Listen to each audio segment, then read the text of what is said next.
তেলিয়ামুড়া মহকুমার মহারানী petrol pump সংলগ্ন এলাকায় মৃতদেহ উদ্ধারকে কেন্দ্র করে ব্যাপক চাঞ্চল্য ছড়িয়েছে। মৃত ব্যক্তির নাম কৃষ্ণদেব, বয়স 60 বছর।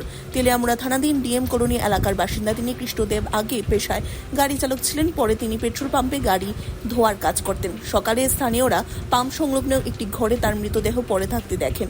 এরপরই খবর দেওয়া হয় তেলিয়ামুড়া থানায়।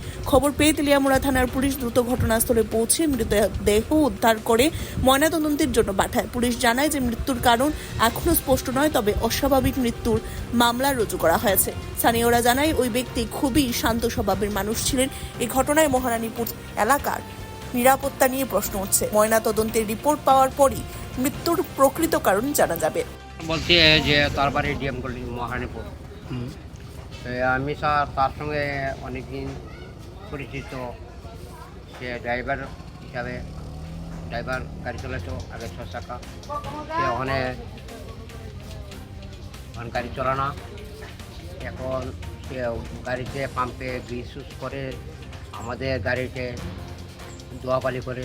আমরা বলি যে ভাই সে ভাই 100 টাকা নেও, 200 টাকা নেও, তাহলে তাকে আমি দিয়ে যাচ্ছি। সবাই ড্রাইভার দর্শককে দিয়ে গেছে।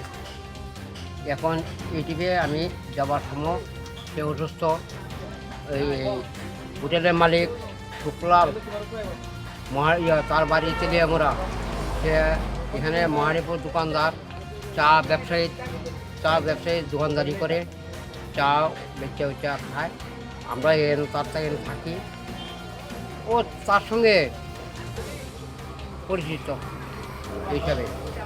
আর কৃষ্ণর সঙ্গে আমি অনেক সময় কৃষ্ণদা মাংস নিয়ে আসি, গাড়িতে বসে মাংস বানাও, মাংস খায়, ভাতও খায়। আমি অনেক সময় গাড়ি না থাকলে ওর সঙ্গে আমি থাকি। অনেক সময় ওর ঘরে আমি থাকি, ঘুমাই। দীপকদা তুমি থাকো। আচ্ছা, বয়স কিরকম যে মারা গেছে? ও 60-এর কাছে। আমার বড় ভাইয়ের নাম কি জানেন? কৃষ্ণদেব। আজকে কোন সময় দেখছিলাম না? আপনি দেখছেন আগে? না, আমার আগে দুজন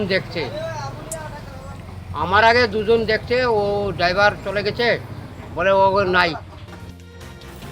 ব্যুরো রিপোর্ট, সিআইডি টিভি।